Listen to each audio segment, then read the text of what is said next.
Tak ada yang menyangka, pria yang turun dari mobil seharga miliaran rupiah itu, dengan setelan jas yang harganya setara rumah mewah, diam-diam menaruh hati pada seorang gadis penjual es teh di pinggir jalan. Gadis yang sering dihina karena pakaiannya yang kusam dan tangannya yang kasar karena harus membungkus plastik es setiap hari. Banyak orang bilang ini gila. Tunangannya yang cantik dan kaya raya ditinggalkan begitu saja. Namun, apa yang sebenarnya dilihat pria itu di balik gerobak es teh yang sederhana itu? Namanya Adrian. Di usia 32 tahun, dia punya segalanya. Gedung perkantoran di Sudirman, deretan mobil mewah, dan calon istri bernama Clarissa, seorang model ternama. Tapi hidup Adrian terasa seperti robot. Setiap hari hanya angka, rapat, dan kepalsuan. Hingga suatu sore yang mendung di pinggir jalanan Jakarta yang macet parah. Mobil Adrian mogok tepat di depan sebuah lapak es teh, Solo, kecil. Di sana ada Nisa. Gadis berusia 22 tahun yang sedang sibuk melayani pembeli dengan peluh di dahi, tapi senyumnya tak pernah hilang. Adrian yang sedang emosional karena masalah kantor, turun dari mobil. Dia merasa haus dan gerah. Dia memesan es teh plastik seharga Rp3.000. Sesuatu yang belum pernah dia lakukan seumur hidupnya. Saat Nisa memberikan es teh itu, tangan mereka bersentuhan. Adrian terpaku. Bukan karena kecantikan Nisa yang luar biasa, tapi karena ketulusan di matanya. Tapi Adrian tidak tahu bahwa sore itu bukan sekedar kebetulan. Ada sebuah rahasia besar yang disembunyikan Nisa, sebuah alasan mengapa dia tampak begitu familiar di mata Adrian. Sesuatu yang akan mengubah hidup Adrian selamanya. Namun sebelum kita lanjut ceritanya, jangan lupa klik subscribe dan tulis di komentar dari mana asal kalian. Kami sangat senang mengenal kalian, dari penjuru Indonesia bahkan dunia.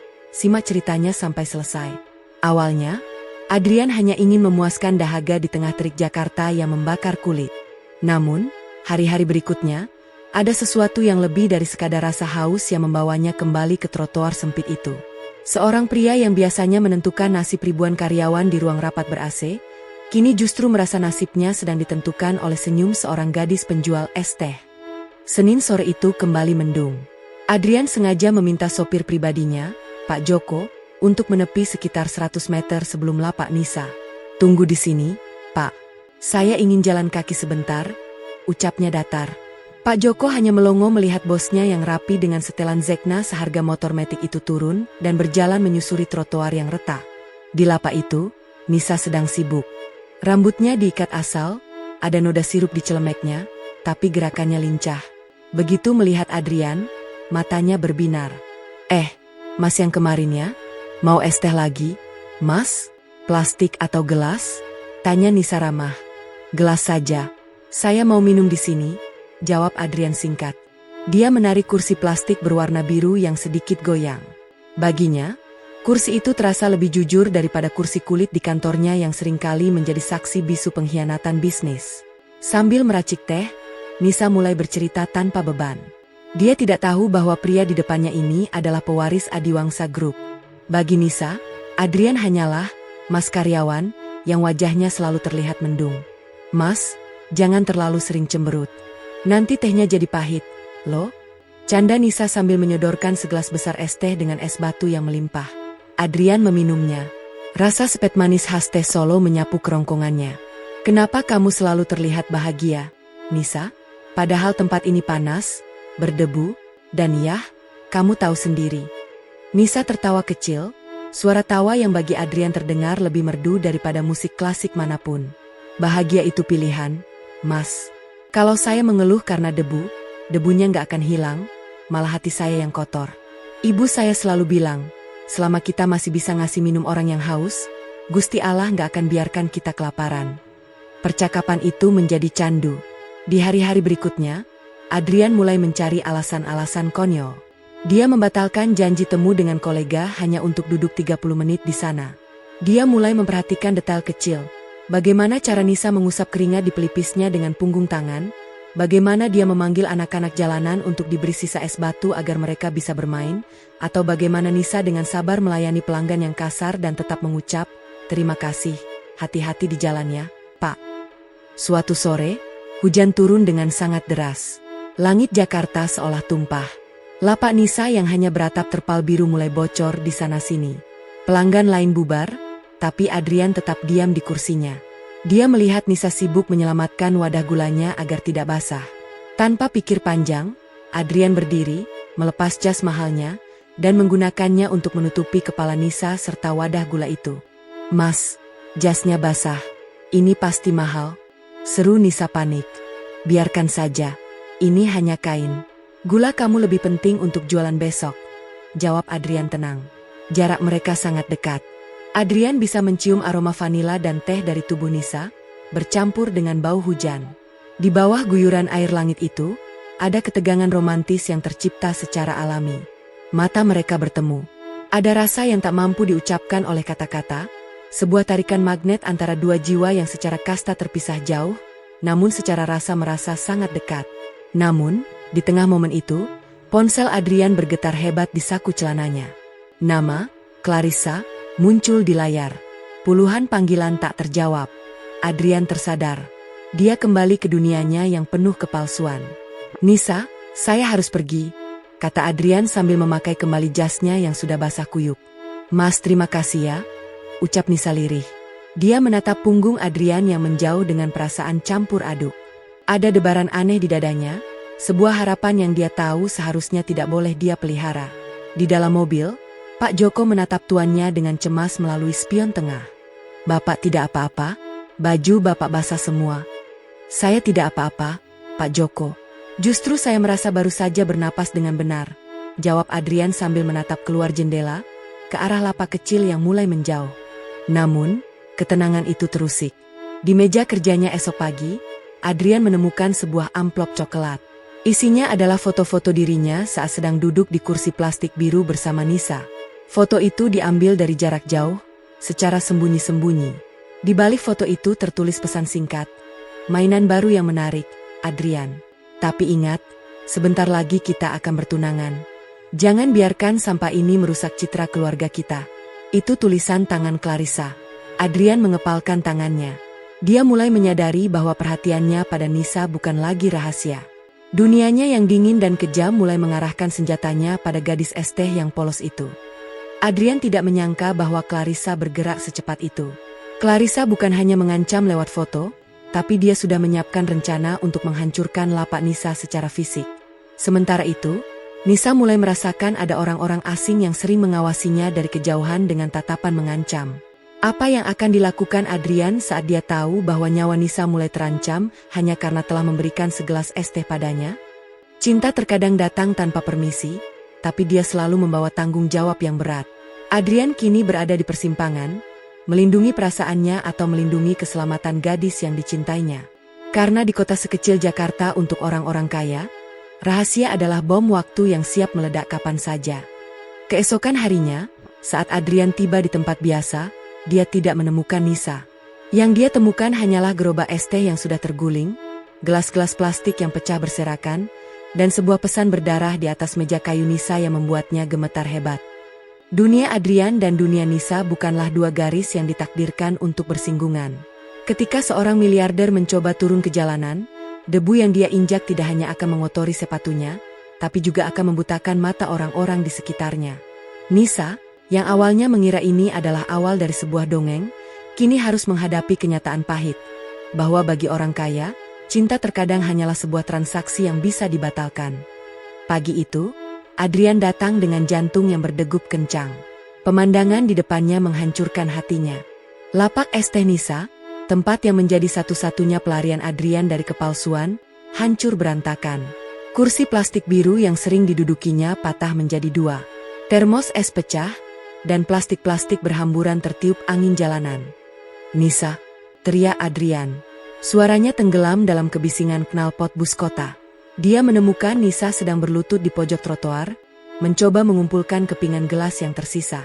Tangannya gemetar, dan ada luka gores kecil di pipinya. Begitu melihat Adrian, Nisa tidak tersenyum seperti biasanya. Matanya penuh ketakutan. "Mas, tolong pergi. Jangan di sini," bisik Nisa parau. "Siapa yang melakukan ini, Nisa? Katakan padaku." Adrian mencengkeram bau Nisa, mencoba memberikan perlindungan, tapi Nisa justru menepisnya. "Orang-orang bertato datang tadi malam, Mas. Mereka bilang, tempat ini bukan untuk orang seperti saya yang berani bermimpi terlalu tinggi. Mereka bilang, saya sudah mengganggu milik orang besar. Nisa menatap Adrian dengan pandangan yang menyayat hati. Siapa Mas sebenarnya? Kenapa kehadiran Mas membawa badai buat hidup saya yang sudah susah? Adrian terdiam. Lidahnya keluh. Di saat yang sama, sebuah mobil sedan mewah berwarna hitam berhenti tepat di belakang mereka. Kaca jendela terbuka perlahan, menampakkan sosok Clarissa dengan kacamata hitam mahalnya. Dia turun dengan langkah anggun, seolah trotoar yang kotor itu adalah catwalk. Adrian, sayang, apa yang kamu lakukan di sini? Lihat, jasmu kotor lagi, ucap Clarissa tanpa dosa. Dia menoleh ke arah Nisa dengan tatapan merendahkan, seolah sedang melihat kotoran di bawah sepatunya. Jadi ini gadisnya? Manis sih, tapi sayang, bau asap jalanannya. Cukup, Clarissa, bentak Adrian. Apa yang cukup? Kamu yang harus berhenti, Adrian. Ibu sudah menunggumu di kantor. Oh, dan buat kamu, Nona penjual es. Clarissa merogoh tasnya, mengeluarkan seikat uang pecahan 100.000 dan melemparkannya ke arah kaki Nisa. Ini untuk kerugianmu. Tutup tempat ini, pindah ke luar kota, dan jangan pernah muncul lagi di depan Adrian. Kamu hanya akan menjadi noda dalam sejarah keluarga kami. Nisa menatap uang yang berserakan di tanah. Air matanya jatuh, bukan karena sedih, tapi karena harga dirinya yang diinjak-injak. Dia berdiri dengan sisa kekuatannya, menatap Clarissa tepat di mata. Uang Anda tidak bisa membeli rasa haus orang-orang di jalan ini, Nyonya.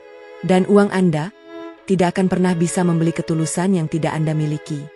Namun, serangan tidak berhenti di situ. Sore harinya, Adrian dipaksa kembali ke kantornya.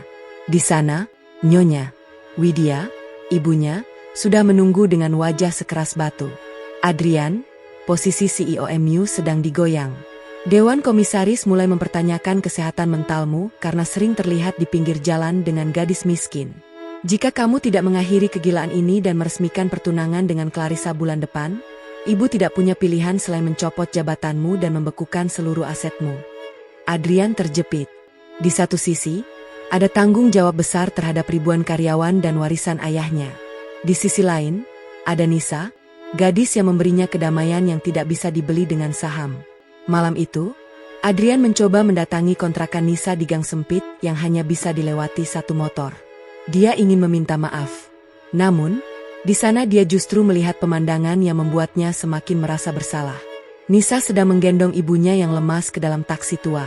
Ibunya gagal melakukan cuci darah karena uang simpanan mereka harus digunakan untuk memperbaiki lapak yang hancur. Nisa melihat Adrian di mulut gang. Dia tidak marah. Dia hanya terlihat lelah. Sangat lelah. Mas Adrian, setiap detik Mas berdiri di sini, hidup saya menjadi lebih sulit. Tolong, kalau Mas memang peduli, biarkan saya kembali ke hidup saya yang sepi. Saya tidak punya energi untuk bertarung dengan dunia Mas yang terlalu besar. Adrian pulang dengan kehampaan yang luar biasa. Dia menyadari bahwa setiap langkahnya untuk mendekati Nisa justru menjadi belati yang menusuk gadis itu. Tapi, ada sesuatu yang Adrian lupakan. Dia berpikir bahwa dengan menjauh, Nisa akan aman. Padahal, Clarissa baru saja memulai tahap kedua rencananya, membuat ibu Nisa dikeluarkan dari rumah sakit agar Nisa tidak punya pilihan selain menyerah pada keadaan. Dunia ini memang tidak adil.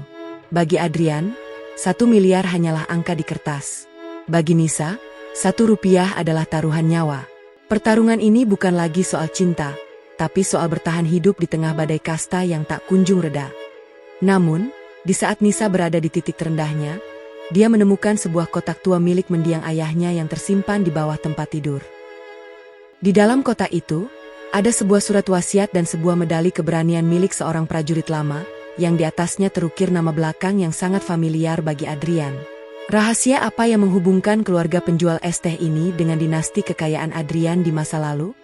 Ada sebuah memori yang terkunci rapat di sudut hati Adrian. Memori tentang malam berdarah 10 tahun lalu, saat dia belum menjadi siapa-siapa, saat dia hanyalah seorang pemuda yang nyaris kehilangan nyawa di tepi jalan tol yang sunyi. Selama ini, dia mencari sosok malaikat tanpa nama itu. Dan siapa sangka, jawaban dari pencariannya selama 1 dekade tersimpan di sebuah kontrakan sempit beratap bocor, di tangan seorang gadis yang selama ini dia anggap sebagai orang asing.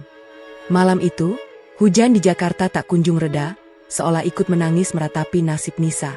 Adrian tetap berdiri di depan kontrakan Nisa, mengabaikan perintah gadis itu untuk pergi.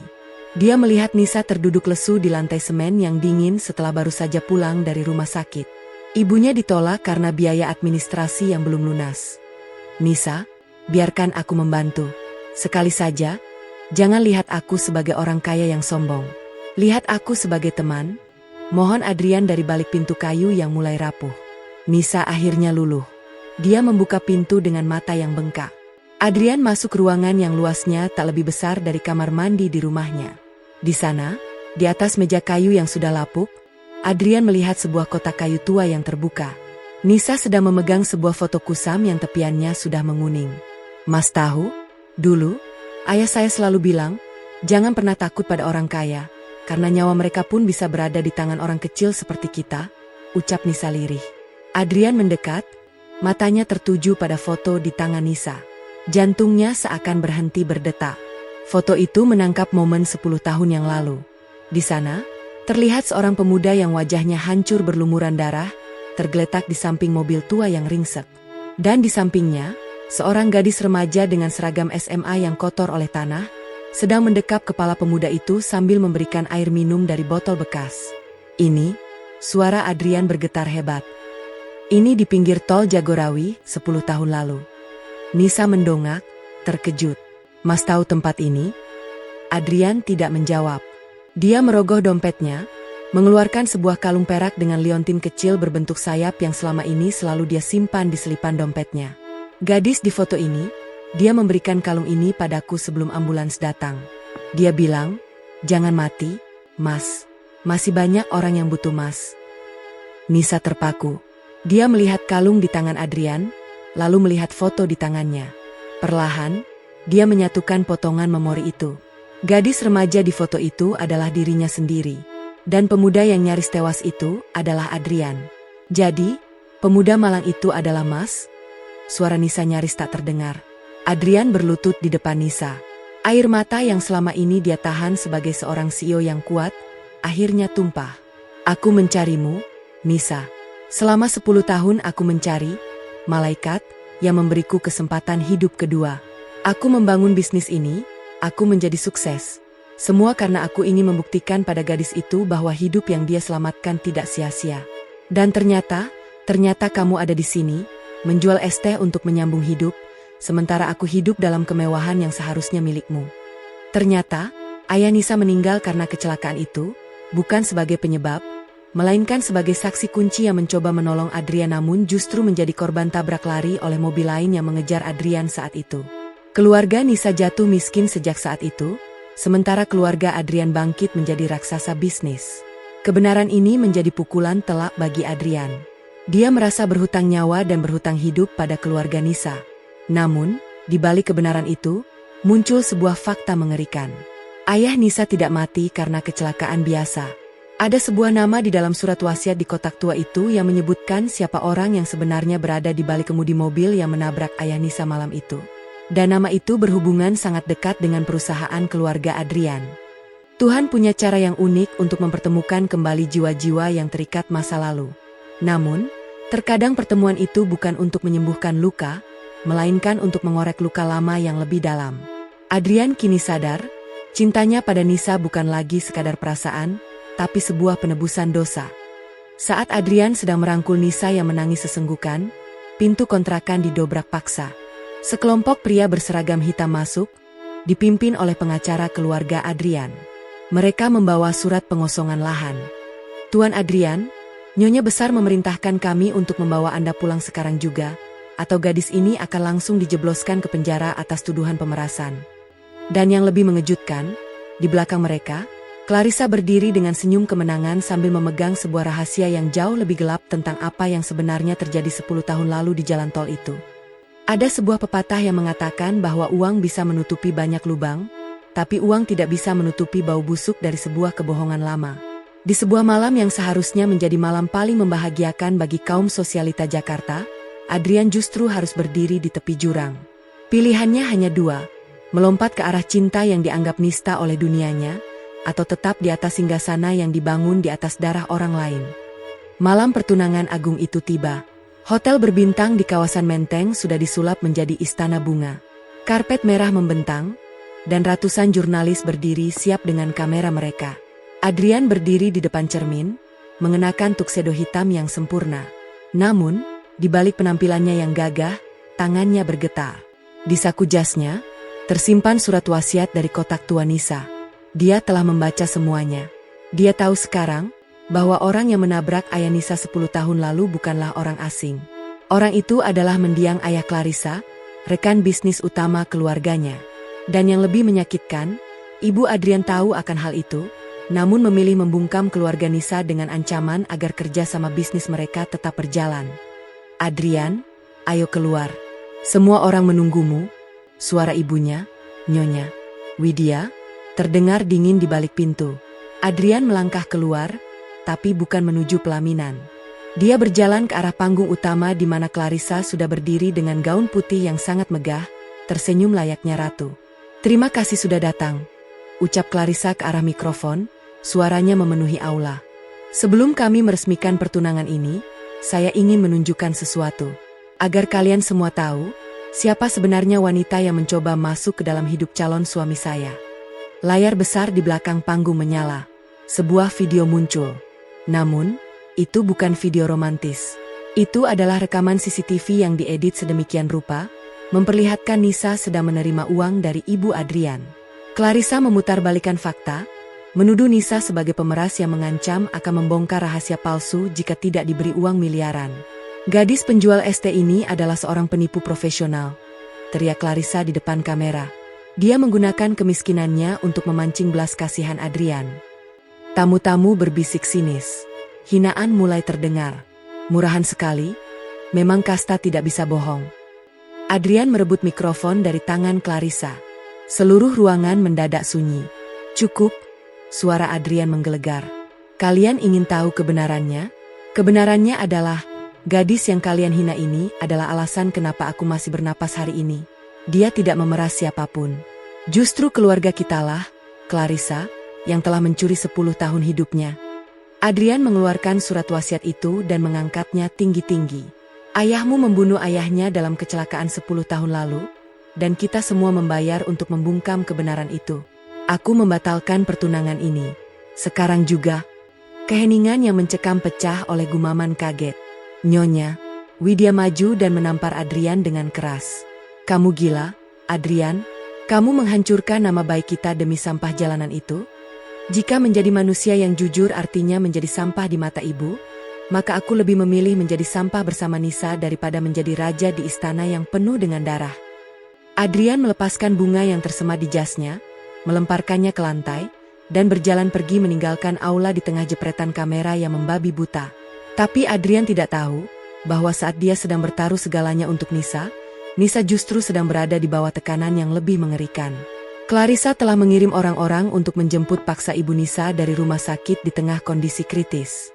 Nisa dipaksa memilih, menyerahkan bukti asli kecelakaan itu atau melihat ibunya kehilangan nyawa karena alat medisnya dicabut paksa.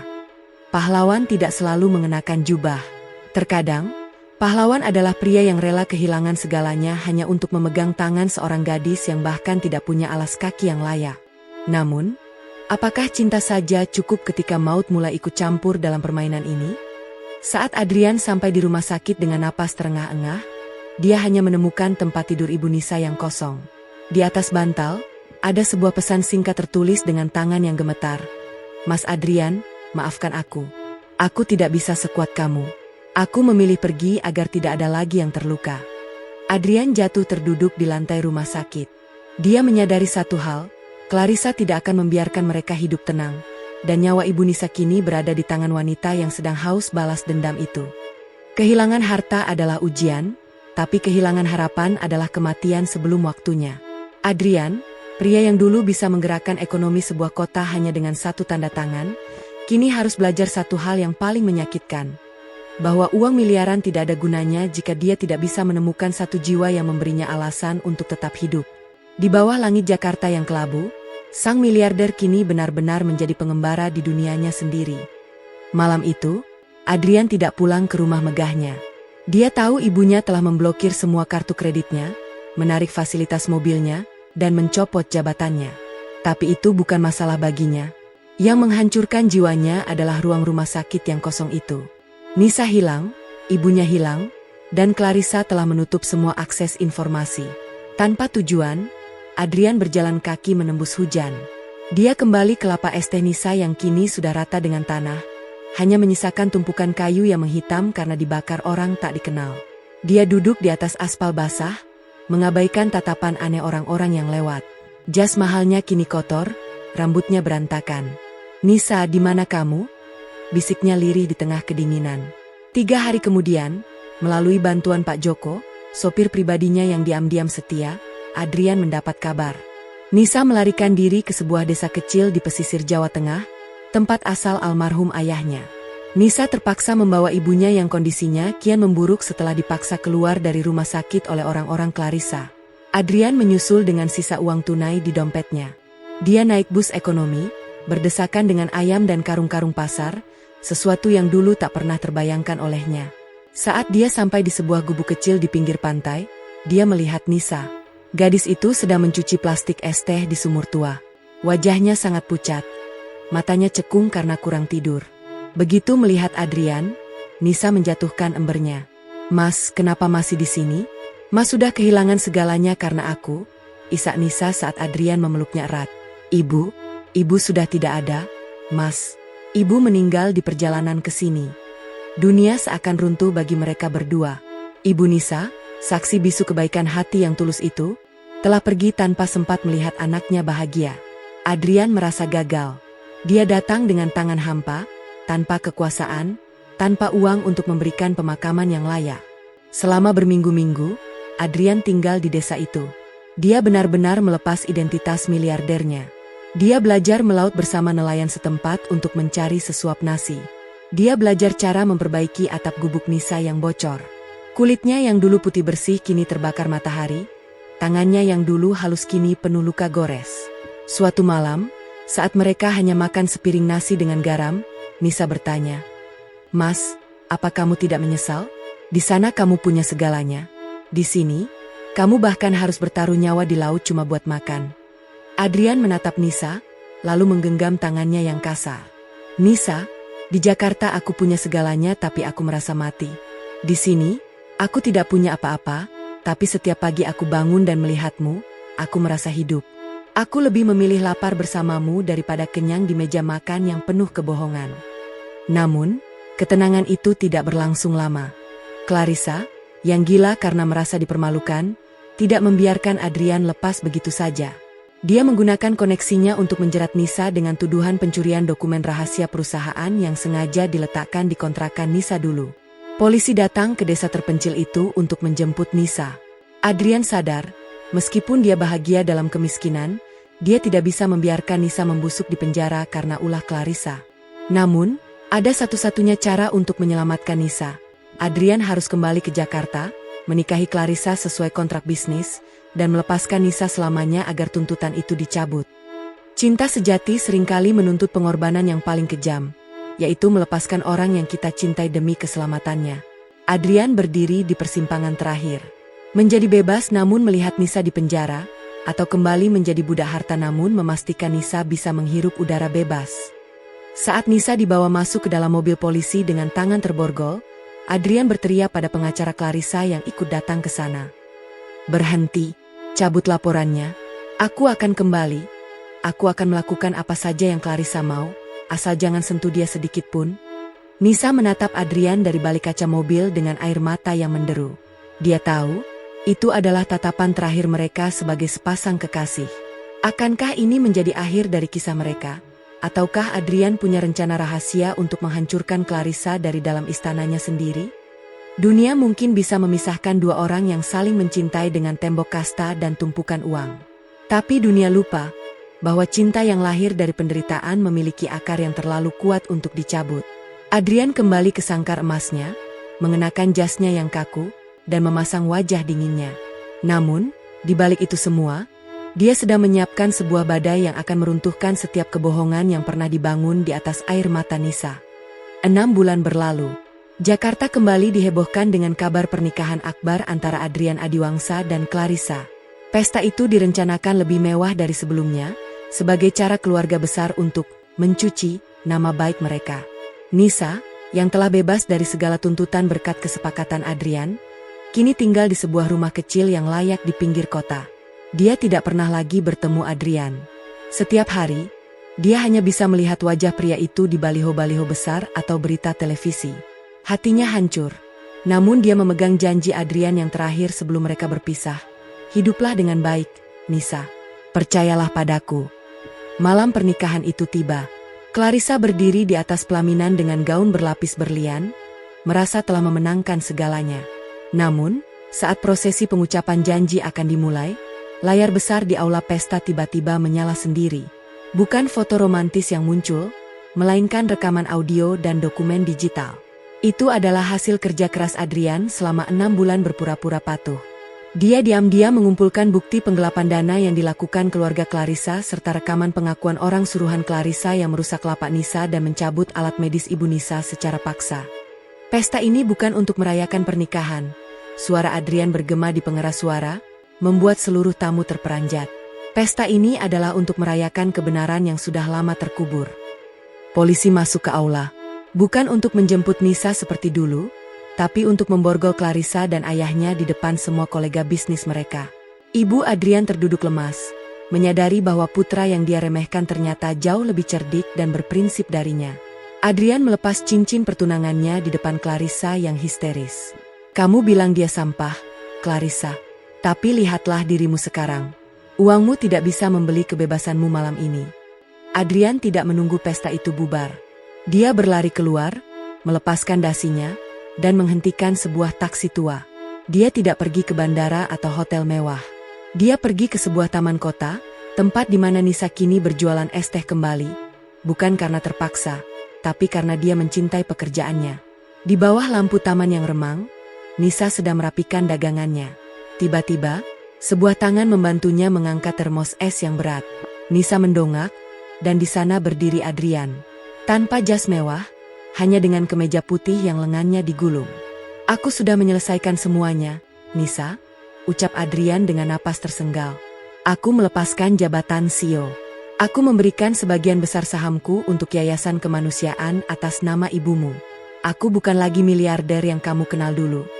Nisa menatap Adrian dengan air mata yang mengalir deras. "Mas, kamu kehilangan segalanya." Adrian tersenyum, senyum paling tulus yang pernah Nisa lihat. Dia merogoh sakunya dan mengeluarkan plastik es teh yang sudah diikat karet. "Tidak, Nisa. Selama aku masih bisa meminum es teh buatanmu dan melihat senyummu setiap pagi, aku adalah pria paling kaya di dunia." Mereka berdua berpelukan di pinggir jalan, mengabaikan dunia yang sibuk lalu lalang. Kali ini, tidak ada lagi ketakutan, tidak ada lagi kasta, hanya ada dua jiwa yang telah pulang.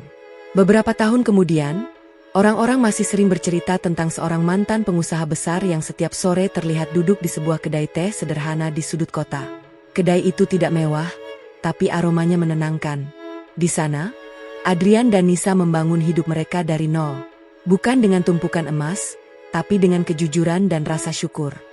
Kisah ini mengajarkan kita bahwa cinta sejati bukan tentang menemukan seseorang yang memiliki segalanya, tapi tentang menemukan seseorang yang membuat kita merasa cukup meskipun tidak memiliki apa-apa. Karena pada akhirnya, kekayaan sejati tidak disimpan di dalam brankas bank, melainkan di dalam hati yang tulus.